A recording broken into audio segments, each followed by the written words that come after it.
साथीहरु आजको यस भिडियोमा तपाईहरुलाई व्हाइट स्टुडियोमा चाहिँ दुईवटा सेटिङ चाहिँ चेन्ज गर्नुपर्ने बारेमा तपाईहरुलाई जानकारी गराउँदैछु। आशा छ हजुरहरुलाई यो भिडियो अत्यन्त मन पर्नेछ र च्यानलमा नयाँ हुनुहुन्छ भने सब्स्क्राइब गर्न नछुटाउनु होला। साथै नजिक रहेको बेल आइकनलाई क्लिक गरेर अल नोटिफिकेसन अन गर्न नछुटाउनु होला। लागौं आजको विषयवस्तुतर्फ। यहाँनेर हेर्न सक्नुहुन्छ मैले व्हाइट स्टुडियो खोलेको छु र व्हाइट स्टुडियोमा तपाईहरुले मेरो भिडियोमा हेर्न सक्नुहुन्छ भ्युज बढिरहेको र एभरेज यो अडियन्स पनि हेर्न सक्नुहुन्छ। अडियन्स पनि केही मात्रामा बढिरहेको छ। तर मेरो कामको व्यस्तताले गर्दा मैले अलि भिडियो बनाउन पाइरहेको छुइनँ। तैपनि हेर्न सक्नुहुन्छ कुनै कुनैमा चाहिँ भ्युज बढ्दैछ तर सब्स्क्राइबर कम भए तापनि भ्युज चाहिँ बढिरहेको छ। हेर्न सक्नुहुन्छ कुनै कुनैमा मात्रै कम रहेको छ। हेर्न सक्नुहुन्छ यसमा 825 पुगेको छ भने यसमा यो भिडियो हेर्न सक्नुहुन्छ सब्स्क्राइबर यसमा चाहिँ 8 आएको रहेछ। इम्प्रेसन पनि तपाईहरुले हेर्न सक्नुहुन्छ यो चाहिँ एक किसिमले अगाडि बढिरहेको छ। तर मेरो सब्स्क्राइबर अहिले कम भए तापनि हेर्न सक्नुहुन्छ सजेस्टमा पनि गएको छ। सजेस्टमा टन्नै हेर्न सक्नुहुन्छ थुप्रै भिडियोमा चाहिँ सजेस्ट भएको छ। मेरो भिडियोहरु पनि तपाईहरुले हेर्न सक्नुहुन्छ। युट्युबले चाहिँ नयाँ कुरा के ल्याएको छ भने तपाईहरुले पनि जान्नुपर्ने कुरा के हो भने तपाईहरु युट्युबमा नयाँ हुनुहुन्छ भने तपाईहरुले गर्नुपर्ने मुख्य कुरा चाहिँ के भने थम्बनेल चाहिँ राम्रो बनाउनु पर्ने हुन्छ। हेर्न सक्नुहुन्छ मैले अडियन्स पनि देखाउँदै छु उमेर समूहदेखि लिएर मेल फिमेल कुन कुन देशकोले हेरिरहेको छ मेरो भिडियो भन्ने कुरा तपाईहरुलाई मैले यहाँ देखाउन चाहे। मैले कुरा गर्दै थिएँ थम्बनेल चाहिँ राम्रो बनाउनु पर्ने हुन्छ तपाईहरुले र मैले पनि थम्बनेलहरु राम्रो बनाउने कोसिस गरिरहेको छु र थम्बनेलको साथै विषयवस्तुतर्फ पनि ध्यान दिनुपर्ने हुन्छ। मुख्य कुरा चाहिँ यो पनि हो अहिले चलिरहेको नयाँ कन्टेन्टहरु चाहिँ ठुला युट्युब च्यानलबाट हेर्न सकिन्छ।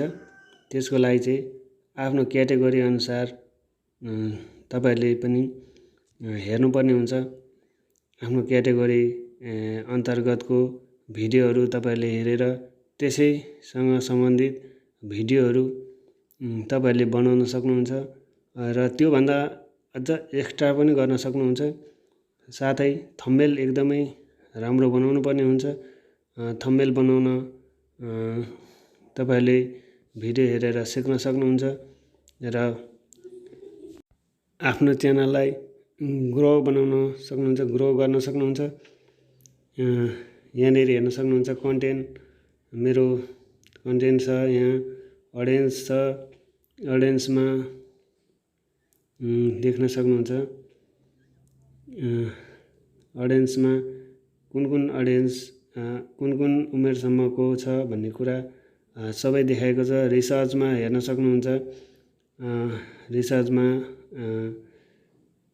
तपाईहरुले पनि हेर्न सक्नुहुन्छ कुन कुन टपिकमा चाहिँ हामीले भिडियो बनाउन सक्छौं भन्ने विषयमा त्यहाँ यसरी देखाएको हुन्छ।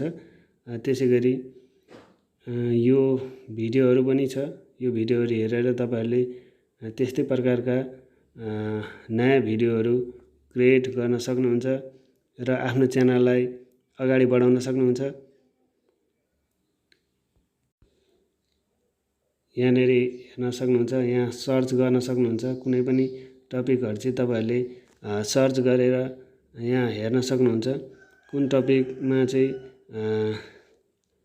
भिडियोहरू को चाहिँ प्रतिस्पर्धा कतिको छ भन्ने विषयमा तपाईँहरूले यसरी जस्तो यो युट्युब च्यानल कसरी बनाउने भन्ने विषयमा यसरी सर्च गर्नुभयो भने यसरी आउँछ र यहाँ हेर्न सक्नुहुन्छ यसरी टपिकहरू तपाईँहरू आफैले टाइटल चाहिँ तपाईँहरू आफैले यसरी लेखेर कुन टाइटलको चाहिँ सर्च भइरहेको छ भन्ने विषयमा तपाईँहरूले यसरी हेर्न सक्नुहुन्छ।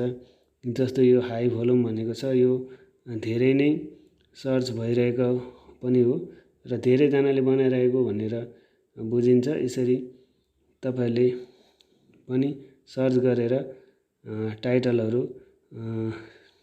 सर्च गरेर पत्ता लगाउन सक्नुहुन्छ र यसैसँग सम्बन्धित भिडियोहरू बनाएर तपाईँले आफ्नो च्यानललाई ग्रो गर्न सक्नुहुन्छ र थम्बनेल पनि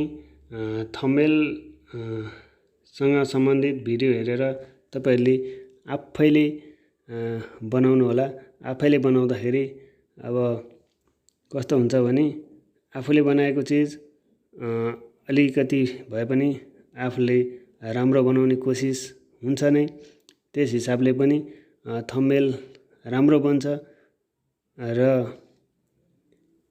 हेर्ने दर्शकलाई पनि राम्रो लाग्न सक्छ र कुनै पनि भिडियो दर्शकको रूपमा जो हुनुहुन्छ उहाँहरूले युट्युब खोलेपछि पिक्चर थम्बनेल देखेर नै उहाँहरूले क्लिक गर्नुहुन्छ र आफ्नो भ्युज बढ्नेछ र वाच टाइम पनि बढ्नेछ। हवस् त आजलाई यति नै जानकारी र आउँदा भिडियोहरू हेर्न नछुटाउनु होला भन्दै बिदा चाहन्छु।